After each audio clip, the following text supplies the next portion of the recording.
Hey guys, today I'd like to talk about a topic I titled The Lockdown and how it helps you understand your relationship. You might be new couples or you've been together for years, but holding up together in one spot could present a great opportunity to know your partner better. Or in the case of many marriages, it could be hell. Over the past 3 weeks, I've received calls from worried spouses and partners. They want to know if a sign of irritation signals a no-love situation in their relationship or marriage. The answer is no. A recent speculation by divorce lawyers says that the coronavirus lockdown will affect marriages and relationships, with noticeable increase in divorce rates. This, they say, will spike later on in the year due to what I call self-isolation discoveries. Now, these are a list of things you might discover about your relationship within this period. Industry. Spending time with your partner during this coronavirus lockdown is going to show you how industrious they are as an individual. Is your partner someone you can leave money, assets, valuables with and have them double the value up? Or are they caught up with complaints and reasons why opportunities may not work? The next point is crisis management skills. We are all not called to be John Rambo or Wonder Woman, but at least we have an option to be brave. Being brave for your better half in times of crisis is a very important attribute in marriage or relationships. At a time when the world is ravaged by a pandemic, don't add to the stress levels around the home by painting pictures of doom, discussing every conspiracy theory from the news, or just looking like you're not happy to be home. Bravery is not a must, but it's an honorable choice that says, although I'm afraid, I decide to look for ways to navigate us to the other better side. Another point is the real money situation. Many families and couples have come to the stark reality that there was really no savings stowed away for the proverbial rainy day. All they had was a piggy bank. 2 weeks into isolation, money worries are plaguing many relationships because partners are getting worried and asking themselves questions about the roles and input everyone has been making so far.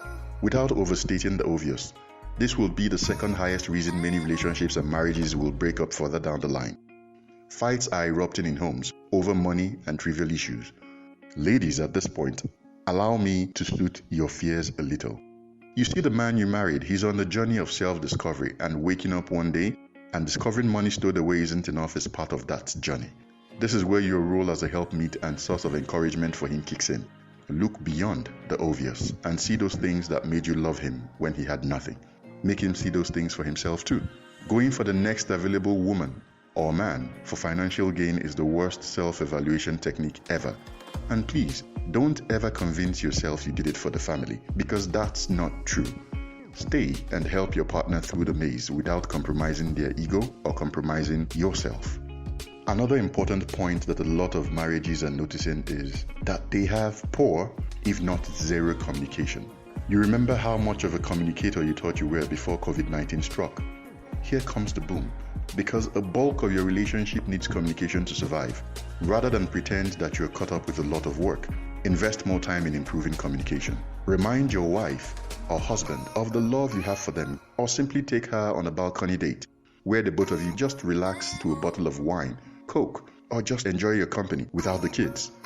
The world may never see a time like this again in our lifetime. Use it well. Another point is, you may have sacrificed your marriage or relationship on the altar of work. Did you know that we sometimes use work as an excuse to escape from the realities of our relationship? Rather than fix the cracks appearing on the relationship, you pick up your bags and rush through the door every morning, hoping these things naturally sort themselves out. I always advise clients to never use work as escapism, because once you remove that, you have nothing. On the scale of life, your relationship and family matter more than work and money.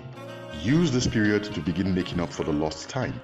It's the perfect opportunity. Escapism is neither good nor bad, but the individual using it as a coping mechanism decides what it becomes. If work becomes an escape, there's an excitement to exit the house that you cannot hide from the people around you, no matter how hard you try. Let's just say I left one of the most important for last, affairs. A lot of couples are noticing that their partner may be cheating on them. I'll divide this into two parts, namely the in-house watcher and the receiver observer. Let's talk about the in-house watcher. When you have time to yourself, you can plan who you talk to, when you talk to them, and what to say. Unfortunately, when you are locked down and cannot communicate freely, most calls will be ignored, phones will be on silent mode, and strange behavior initiated. Although you may not be cheating on your partner or spouse, I also want you to take note of those people that you are very uncomfortable taking their calls in front of your partner. The reason I want you to do this is because this is also a strong indicator of a likely future problem. Your partner, unless they're a very totally unaware person, will begin to notice these little signs. And if you're indeed having an affair, your problem gets slightly bigger. After all, it being an affair does not negate the fact that your cheating partner is human with emotions, feelings, and all. So having said this, you will want to manage him or her and also manage your rightful partner, which always ends up in a classic fail. Because like I always say, though we may be polygamous animals by nature, the process of love requires nurturing, attention to detail, and a high level of relaxation to strike that single chord. A chord a man or woman having an affair cannot strike simultaneously. The second point is what I call the receiver-observer. You have missed your significant other and the associated perks of your relationship since the self-isolation/lockdown period started. Everything needs to be done via phone or video calls now. You know they are definitely working from home, staring at your picture every 30 minutes, and planning what evermore with you would look like. But something seems strange.